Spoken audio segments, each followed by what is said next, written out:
All right, guys, welcome to the channel. Today we're going to be going over Dragon Ball Daima episode 2. We got a special one for you today. We got a special guest. His name is Beyond Golden. We're going to sit there and we're going to look at some Easter eggs that we weren't necessarily able to talk about in episode 1 because we didn't really pay attention to it until now. But I'm going to cut to the chase. I'm going to get into the episode. And hopefully, you guys, like I said, if you're new to the channel, you subscribe, you leave a like, and you comment so that way these videos get out into the algorithm. We get more people watching the channel. Excuse me. All right. So in episode 1, we see that Goma has established using Shinron to get the wish that he needs to get Goku and the crew shrunk down into kids. And episode 2, it picks up from there where we see that Goma is have or has already made the wish to shrink them down, and now we're seeing the aftermath. So Goma, he sits there and he basically asks Shinron about the other two wishes that he was supposed to get. And then that's where it comes to light that because they don't make wishes frequently, they have to be a frequent user to be able to get those wishes. So they were only granted one wish. Now Goma's mad and he's basically thinking to himself, I should have made a different wish because he really wanted that evil third eye. Now I'm going to bring in my special guest. His name is Beyond Golden. Yeah, so Golden, I want you to go ahead and introduce yourself and appreciate you for coming on to the channel.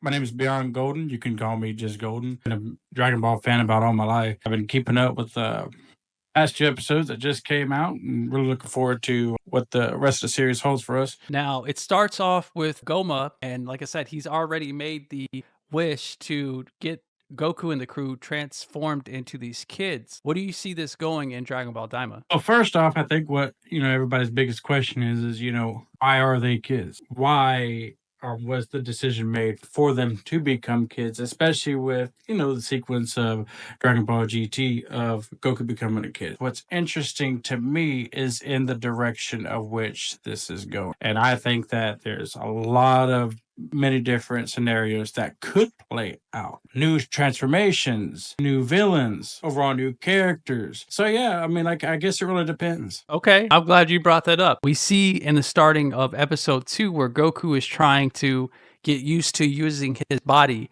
now that he is transformed into a kid because now he's not sure of his distance and how he's going to be able to use his body the same way. Episode highlights the consequences of the wish where Goku and his friends have turned into younger, weaker versions of themselves. This transformation raises several challenges. Goku is unable to control himself while trying to fly. He crashes into objects, leading to humorous moments with Piccolo mocking, and then we see Piccolo ends up crashing as well. So what did you think about that? One of the first things that I noticed is his power pole is going to help him a little bit with that because, as we all remember, when Goku used his power pole previously and he was smaller, pretty much fixed his, reach problem. Latter part of the episode, he was able to do just that. Okay, so as Goku and the others navigate their new bodies, they discover that they haven't lost their powers entirely. Instead, they struggle to control their abilities in these smaller forms. We see Goku and the gang, and they're already transformed into kids. Now they're looking around and they don't know what's going on. That's when Shin Kabuto basically says, "Hey, look, we felt some menacing aura." What was your first thoughts when you saw that? I'm thinking that the menacing aura actually truly behind all this is Neva, also, translated as slimy. When we go further into the scene and we see that they sense the menacing evil, and that's when Supreme Kai or Shin learns that it was his younger brother Degasu. Would you like to go over that with everybody? This is a tricky character. He looks deceptive right on the very beginning, as if he has his own agenda. Personally, I think that maybe he's trying to find ways to maybe replace his older brother. Maybe he doesn't like, all the spotlight that his older brother gets as Supreme Kai. Pegasus, who knows, maybe might have a scenario where he turns later on. As far as we know that he's deceptive, and we know that he is the exact opposite of his older brother. Talk about this legendary artifact known as the Third Eye. It was once in the possession of Abora, right? The former supreme demon king. Abora, who ruled the demon realm before Deborah, wielded immense power, possibly planning to use the third eye to extend his control of his own dimension. But somewhere down the line, this third eye was lost, or maybe it was even hidden. So, what are your thoughts on that? Like, what do you think this third eye is? So, I'm going to share my screen with you here, and I'll go live here, and I want you to take a look. All right, this is going to be rather interesting. I don't know if you noticed this. This is why I did it this way. Okay. Okay. Now, what I want you to do is I want you to look at the person on the right. Do you know who that is? No, I don't. But if you Okay. look So at I'm gonna start it up. This is gonna be on the thing. Okay, so A Beyond. So I want you to check out the character on the right. This is for our audience too, the people that's gonna be watching this video. The person on the right, if you notice, he has something around his neck. And if you notice, he looks similar to Deborah. And if you don't know, this is just me. Probably going to be one of the first people to point this out on YouTube. That is Abora. That is Deborah's father. And that around his neck is the third eye. Now, the reason I'm pointing this out is because a lot of people miss this. I went back and I did some research, and I wanted to do this because I knew that I was going to miss some stuff. Now, if you dig a little deeper, right here, can you see this on the screen? Beyond? okay, Okay. I can This right here is the third eye. So a lot of people don't realize if they go back into the trailer of Dragon Ball Daima, it was already in our faces.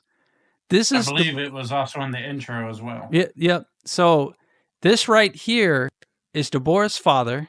That around his neck is the third eye. And if you go up, this is what the third eye looks like. They're doing a foreshadowing of what the third eye is. So now if we go back here, so I want to know what you possibly think beyond, like, what do you think the third eye is used for? Third eye, I think, is used for some kind of immense power. And if not that, some sort of control. Okay. One thing that I think about the third eye is that it is either carefully hidden or it was, as you said, right in front of your faces all along. Never, like I said, I think perhaps either one knows where it is or is waiting for the right moment to strike. When we go back and we look at episode 1, he says that the third eye will give the demon supreme, or the supreme demon king, will get immense power. But what type of power? What type of abilities are we talking about here? If you notice, Goma looks relatively small. It doesn't look exactly, as I would say, imposing. And maybe he feels that maybe he won't have true, complete control over the demon realm unless he has the third eye. We don't know exactly all the details of the third, but what we can guess is that it doesn't truly feel that he has, I guess you could say, the leverage that he needs to truly rule the demon realm without some sort of opposing. I mean, think about it like this. He went as far as having to wish, the ones that defeated Majin Buu and his friends, their friends, be small and weaker because he felt they were some threat to his reign. So, I mean, it could be possible that maybe he's, paranoid that he think that everybody is a threat to his reign. So my question is though, like, what type of abilities though? Like, do you think it has the ability to see stuff, or is it just something that's like more of a power up, or is there something to where he can actually control, manipulate the different? What is it that you think this third eye has the capabilities of, and why was it lost? Because if you think about it, why would you lose something so powerful if you know that you could benefit from it? And we know that Deborah ended up dying, but do you think that there's a foreshadowing where maybe his father told him about it, and then somehow, whenever his father died, Deborah wasn't able to, keep control of that, or maybe his father died and lost it, and Deborah was never, fully able to get it. It's all about control and keeping control. It may be have the ability to like have control over the weak minded. They may also have the ability to not only power you up, but also, others around you as you see fit. But as far as where is it at? why would it be lost? Why would something so treasurable be lost? Well, I mean, I think it's just that simple. Possibly, I think highly more than likely that it is not lost. Who do you think could be a person that we should watch out for because they could be that person, that big bad in the end? Because we do know that there have been leaks that had came out recently.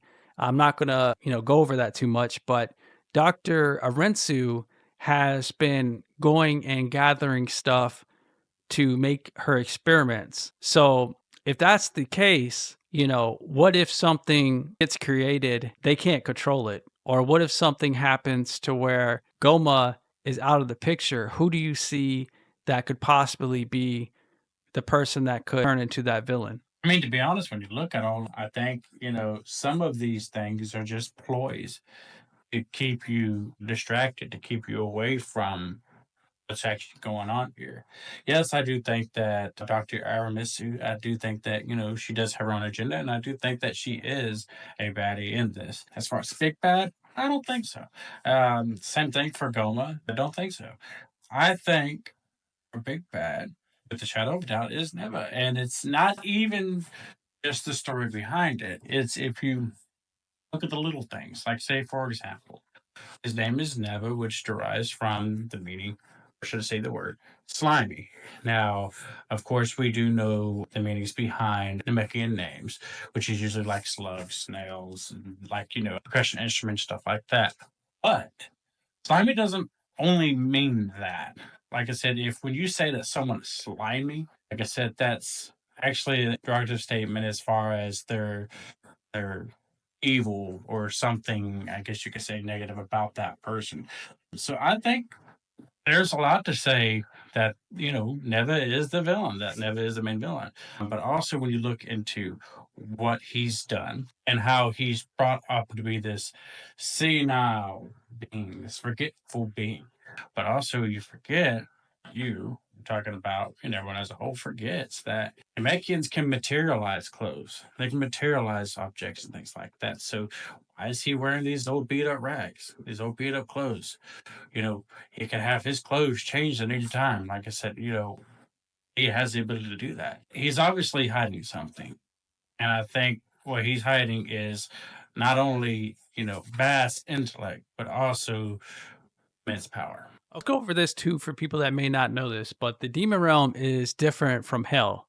The demon realm is at the very edge of the universe, beyond even the reach of divine sight. It's a place that mortals and even gods rarely interact with, but this is, changing now because we're talking about Dragon Ball Daima. And hell, this is a place where you go where you die when you're evil. The demon realm is a place where you go where you're born. Like you're not it's not the same thing, right? The demon realm is far from hell. Like I says, if you look into the description of what hell actually is, they're in no case similar. Right. Also, as you've seen, people have been able to go in and out of hell. As far as the demon realm, like I said, mortals can't just appear there. Like I said, as you've said before, in the episode 2, not just any regular plane could go there. You can't just, I believe it was the Supreme, I'm not sure if it was the Supreme Kai or Beetle that said it. I think it was the Supreme Kai that you can't just teleport Yeah, yeah. to Yeah, you have the to. demon realm, but you can teleport to hell. So there are major differences. So yeah, Yeah. absolutely nowhere near close. Because like I notice a lot of people, they don't really understand that. And as a person myself that had to go back and kind of look at some of the things that Akira Toriyama talked about and learn the differences between certain things, it can kind of be confusing for a person that's just, jumping on and watching this anime. Another topic, I want to go back to the episode because we kind of went over a little bit off topic here.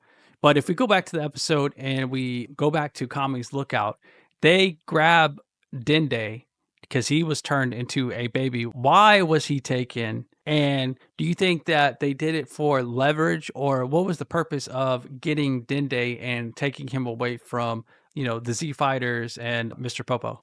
Obviously, they have some sort of use for him. As to what, I don't know, because he has nothing to do with the Demon Realm Dragon Balls. But obviously, I think it's more so of a hey, if you know somebody decides to step up to them, just as easy as, "Hey, we got Dende, we got your friend."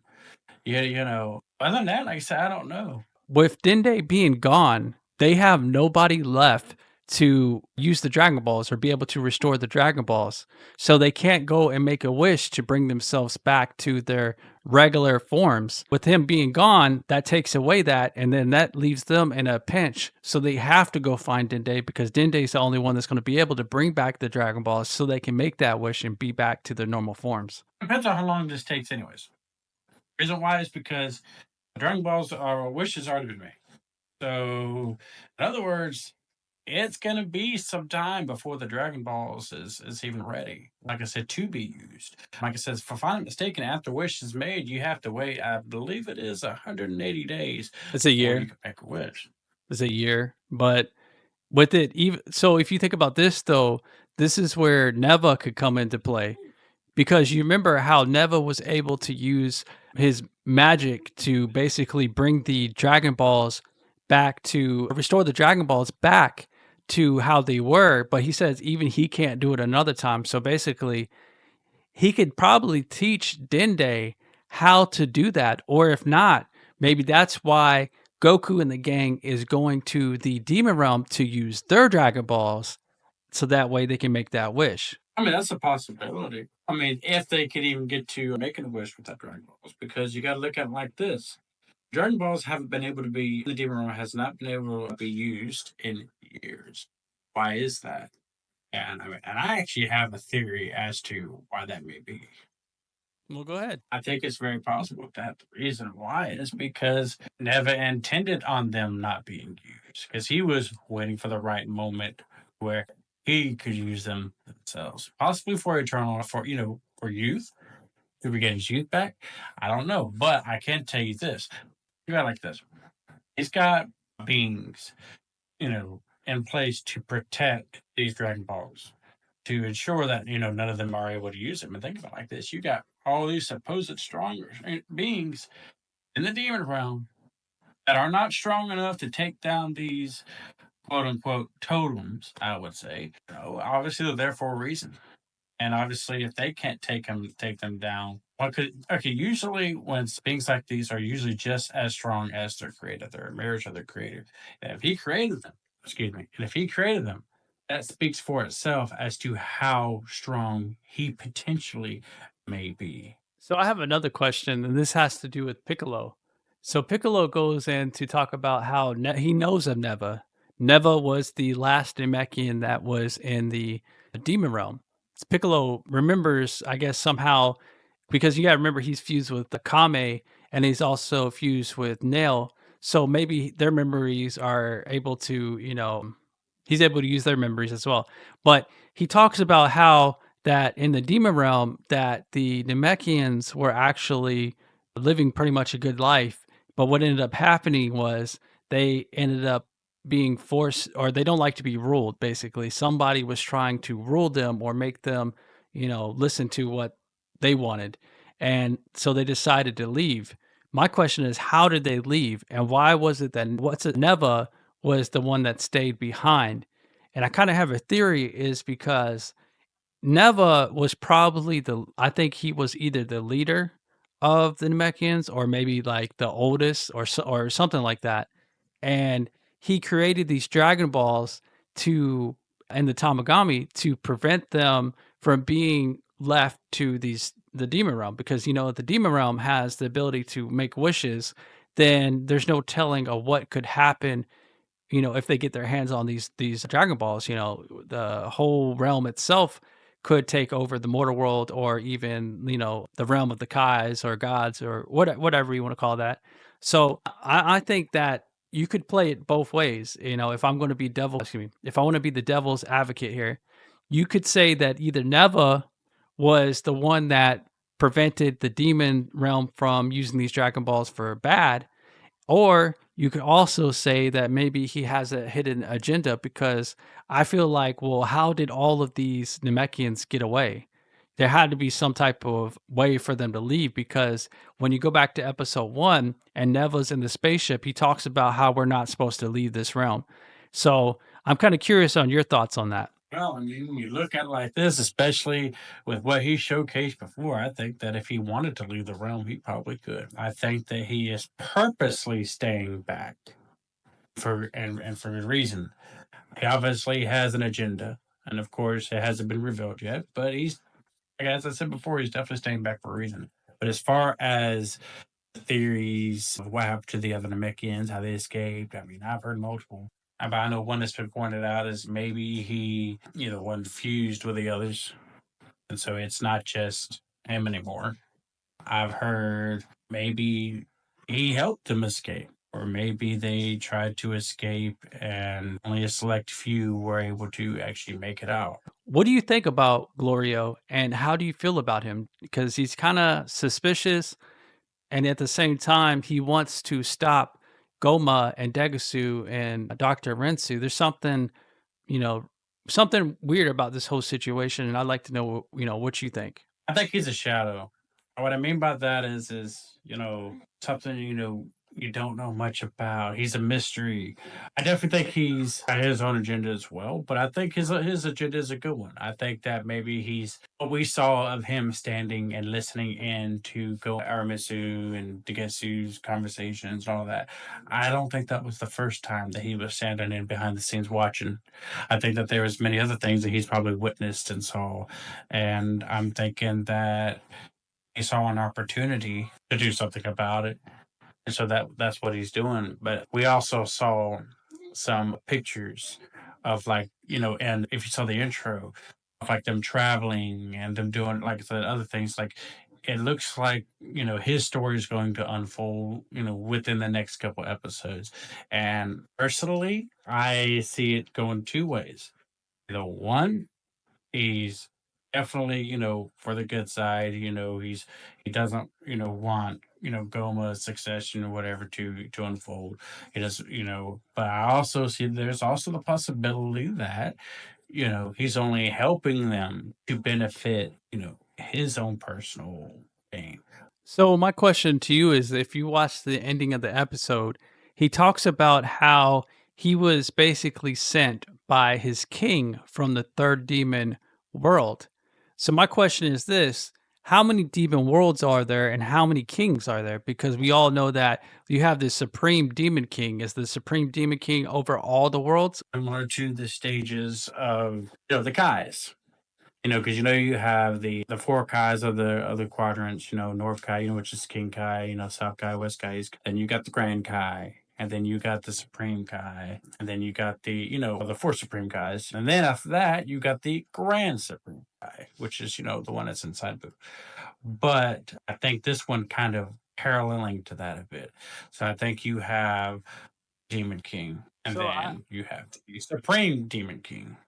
Right. I think that's the same thing. I think that Goma is now basically the king of all of the worlds, and then you have in each world you have their own, king itself.